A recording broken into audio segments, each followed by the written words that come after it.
can get.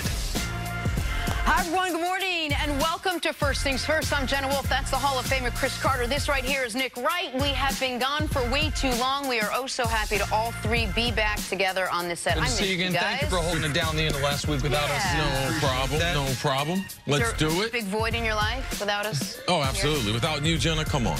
Come on. My parents say all the time. We are going to start with the biggest story of the weekend, probably like you're our favorite. Of the NFL season. No question about it. Thanks, guys. No problem. The story that has us reading and rereading it fully to comprehend it. Andrew Luck stepping away from the game at age 29, perhaps the most shocking retirement in sports since, what, Jordan maybe in '93? Luck retires with 4 Pro Bowls in 7 NFL seasons. He retires with the Colts in the Super Bowl mix this season and retires after coming off being named Comeback Player of the Year in 2018. While Andrew Luck is no longer coming back to football. I am going to retire. This is not an easy decision. Honestly, it's the hardest decision of my life. But it is the right decision for me. For the last 4 years or so, I've been in this cycle of injury, pain, rehab, injury, pain, rehab. And it's been unceasing and unrelenting, both in season, both in and off season. And I felt stuck in it, and the only way I see out is to no longer play football.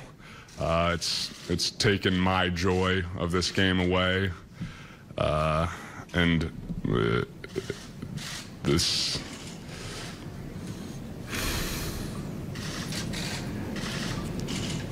Sorry.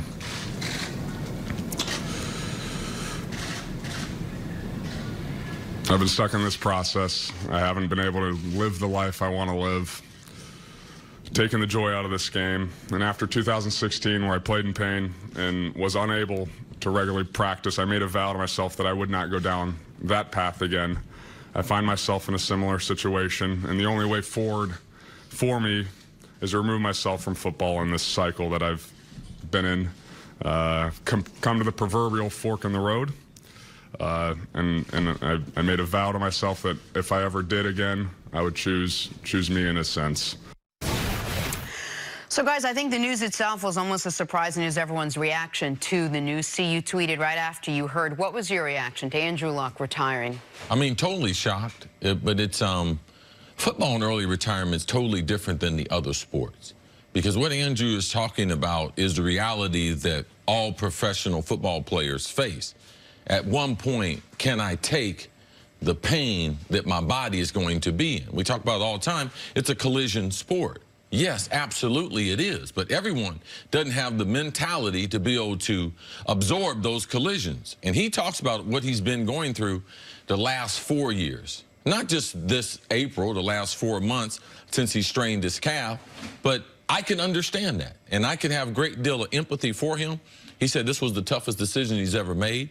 And you have to look at it. When you're in life, the decisions you make are important, especially as a young person. Is the most important decision is who your friend's going to be, then where you're going to go to college, and then ultimately what type of career you're going to choose, and then who are you going to choose as a spouse or a significant other, as a partner that you're going to walk through life in. And this decision he made was more difficult than all those decisions, because at some point in life, regardless of what you do, you have to choose yourself.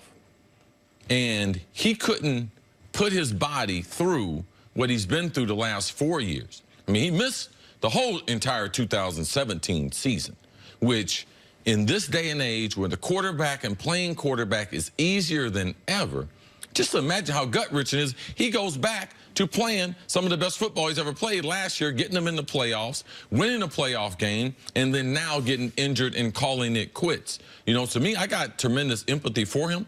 I can understand how he can come to this conclusion because what I'm worried about right now is he talks about the last 4 years. I wonder how many painkillers he had to take. And was that part of his decision making as he tries to go on, you know, to try to have a full life? Because for me, you know, that's one thing that I worry about being a professional athlete with all the surgeries and everything, your pain tolerance, and then with the opioid epidemic going on. Was that something that spooked him and said, you know something? I can't take any more painkillers. I'm not going to have this through my whole life, this off season where my body is not healing. Because typically in NFL, your body heals up before the next season. But now he's getting ready to put trauma on top of trauma compared to what was already going on in his head. So I got nothing but respect for guys that play this game. I know this game is brutal. And for him to be a walk away, he probably walked away from at least $250 million. Yep. At least 10 more years of football playing at his highest level. So for me, it was gut-wrenching to be able to hear Andrew, to see him get choked up and walk away from a game that we love. And maybe, to me, maybe the hardest part to hear was when he said what the last 4 years have been like. The cycle. Injury, pain, rehab, injury, pain, rehab. No finish line in sight. No, okay, now I finally have a clean break of it. He thought he had it last year, briefly, in that few months where he was fully healthy, where he was playing the best football of his life. And then this damn calf injury, which turned into an ankle injury, which turned into a lower leg injury, which turned in from a 2-week to a 2-month to a 4-month process. I was totally shocked, though. I feel for him, and to echo Chris's empathy, but on August 4th, he told Peter King he's playing week 1. On August 19th, he told the owner, I'm retiring. And you mentioned Michael Jordan, and we can cross sports or stay in football and talk about other shocking young players retiring. Almost all of them, though, had one thing in common. Whether it's Calvin Johnson or Gronk or Jim Brown ages ago or Gale Sayers or Barry Sanders, all of those guys, to a degree, if not completely, reached their potential. All of those guys are Hall of Fame caliber players. All of those guys, when they did stop playing, could say, I at least briefly got to the place everyone said I was going to get to. Andrew Luck is walking away due to a calf injury, among other things, without ever having truly scratched the surface of what we all believed he was going to be and what he showed us he was. It wasn't potential that, oh, we overrated him. That wasn't the case. We saw that in the 2014 season, and we saw it last season. When healthy, how great he can be. But Andrew Luck, which was, we thought it'd be, remember Jim Irsay? If we only win 1 Super Bowl with Andrew Luck, it will be a disappointment. It will be a failure. They reached 1 AFC championship game with Andrew Luck, and he didn't have, it's an odd situation because his career was ended due to injury, but he didn't suffer a career-ending injury. Right. And it's also, if this was a concussion or head trauma issue, I think it'd be looked at differently. So the whole thing is unprecedented. There is not a great historical example to pull from of, this is like player X. We've never seen something quite like this. Well, it's also, Andrew Luck is one of the few players in the game who stands out because he has talked about his love of the game, his passion for wanting to be out there, the way he hits guys and gives them a sort of an attaboy when they you know, they're defending him. He truly, truly loved the game of football. But I'm curious, do you think he reached his potential?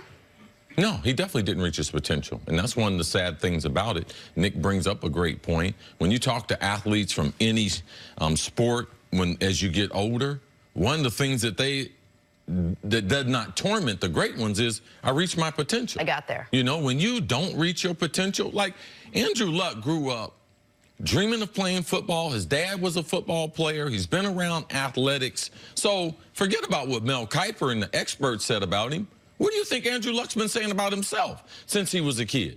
Now, he's not a guy that with all this talent, he's absent of ego. Andrew Luck knows that he didn't reach his potential, and that's one of the sad things as far as his career being cut short. One of the best movies ever, one of the best lines, and from A Bronx Tale, Chaz Palminteri's character says it, saddest thing in life is wasted talent.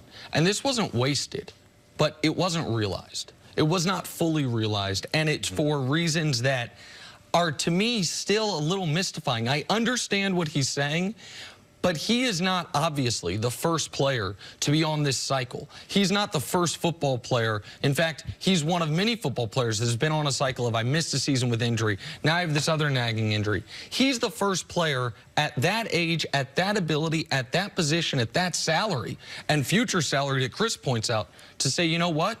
Choosing me means walking away. Right. Choosing me means 2 weeks shy of my 30th birthday, stopping the one thing I've done my entire life. And given his outside interests, his architectural engineering degree, how into like history he is, I hope and I believe he can live a fulfilling life moving forward. But it is going to be for him, I don't know when, he's going to wake up in a few days, weeks, months, whenever, and say, I'm not a football player anymore.